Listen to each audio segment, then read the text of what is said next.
back to the 74 Superbass, and I did not mention it in the previous video, but of the 1, 2, 3, 4, 5, 6 original nuts and little tooth washers that this would have had from the factory, it has exactly 1, 2. So whoever did this last work lost these nuts and washers, which is a shame. It is a real pain in the butt to find replacements that fit on this thread size. I will see what my options are, what the client's options are, because we really need to have this board secured by more than just 2 nuts, but we'll get there. In the meantime, we're about to take this board off so we can see what damage might be underneath here in this diode area where they bridge the B+ to the bias supply. Geniuses at work. First, though, I'm going to remove these piggybacked resistors, and these original resistors down here should be 10K, and they should be fine. If not, I'll replace them, but I want to get these stupid piggybacks off. Those are on the dropping resistors. So I'm going to start with just getting the blobs off.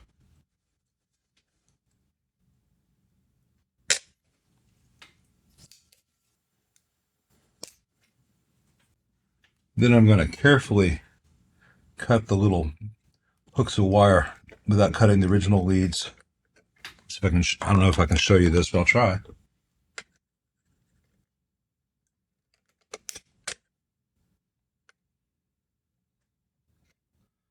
That one was done really, really well, frustratingly. Such a strange thing to have to undo because there's no reason to piggyback onto these and change the value of the dropping stage. Trying very hard to preserve these original pyres if possible. Let's see what those pyres actually measure. They should be 10Ks. All right, 16. I think they originally were 15Ks versus the more common 10Ks.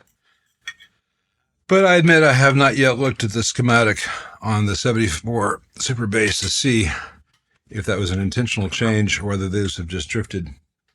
Once again, I'm red green colorblind, so I don't go off the resistor stripes. I go off measurements.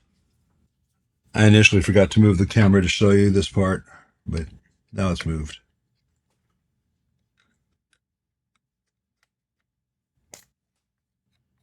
The whole resistor just lifts up. Good thing I planned on removing the board anyway, but... Alright, so that's the piggybacks cleaned up. Let's take a look at these 3 that have been piggybacked in the phase inverter here. Okay, that wasn't even twisted, that's just a tack solder. So there's that. Which means that on these I can just do this. By the way, that was 114K and 84K. The 84K is properly soldered. I'll remove that when I pull the board out.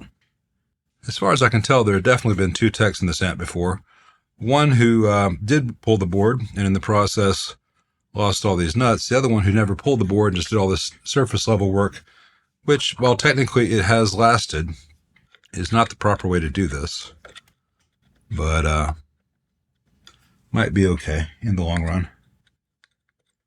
The board itself has gotten a little too hot in a couple of places where people have been hacking away at it with irons, but it should be okay.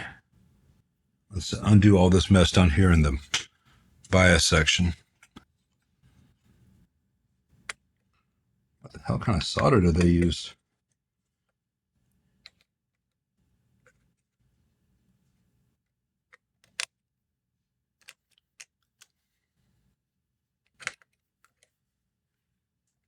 Ah, the smell of burned fiberglass. How I love it so.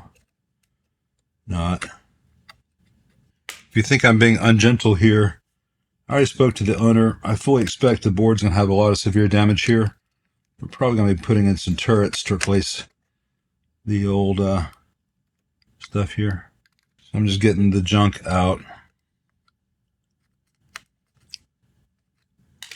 I'll get those all the way out when I'm done. Same for these caps once I've pulled the board. Let's take these 2 nuts off.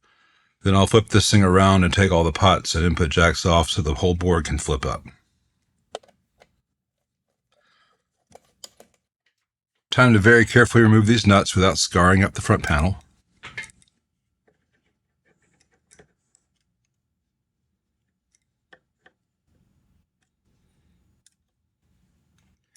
I'm not actually touching the panel with this, and these are rounded over anyway. And I'm just getting them started.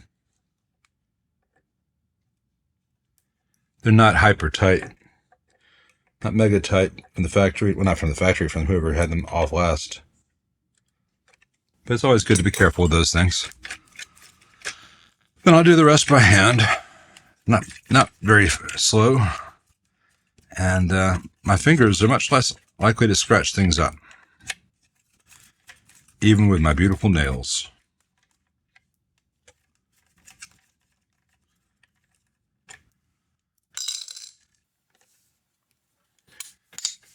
I don't think I need the wrench for this.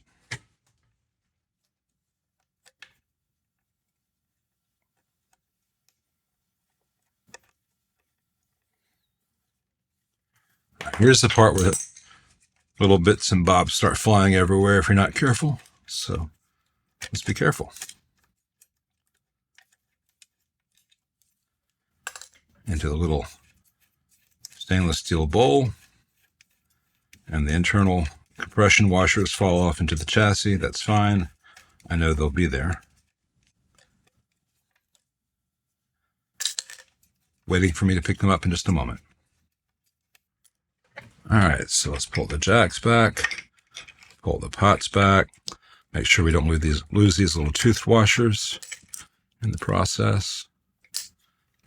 Not putting any strain on the existing wire and connections. Just getting these all out so I can lift the board up. Now the question is, will I be able to pull the board up? Sometimes I've got to disconnect these 3 wires from this terminal here. Sometimes I have to disconnect the bias, depending on how much, if any, slack is present. So let's find out. Careful does it. Make sure nothing's snagged. I have to lift this yellow wire out of the way. All right, I want to work hot and fast so things don't melt.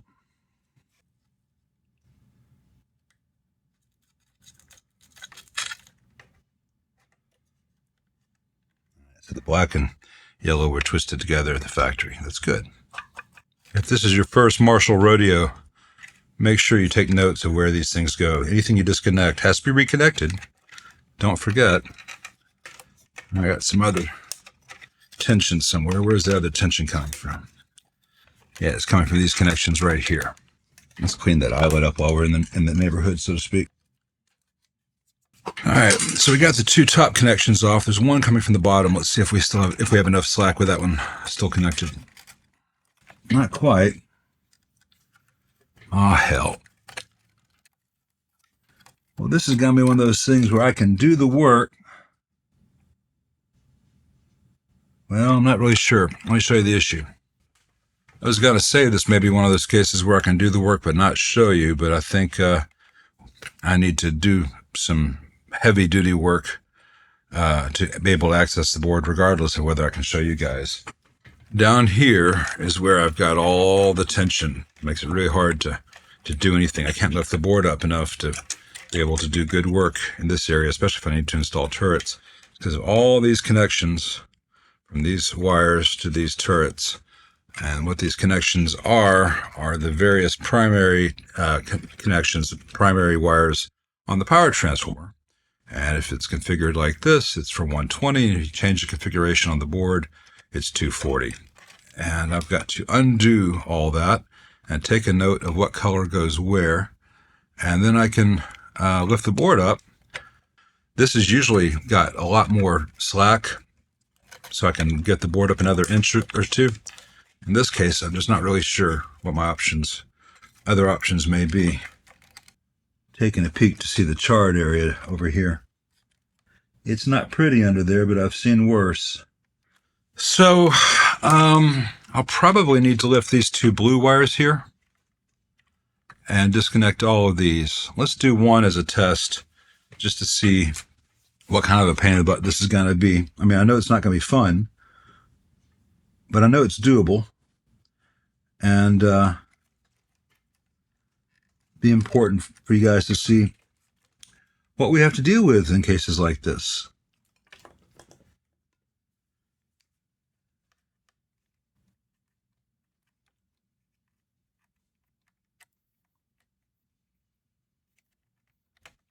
There it goes.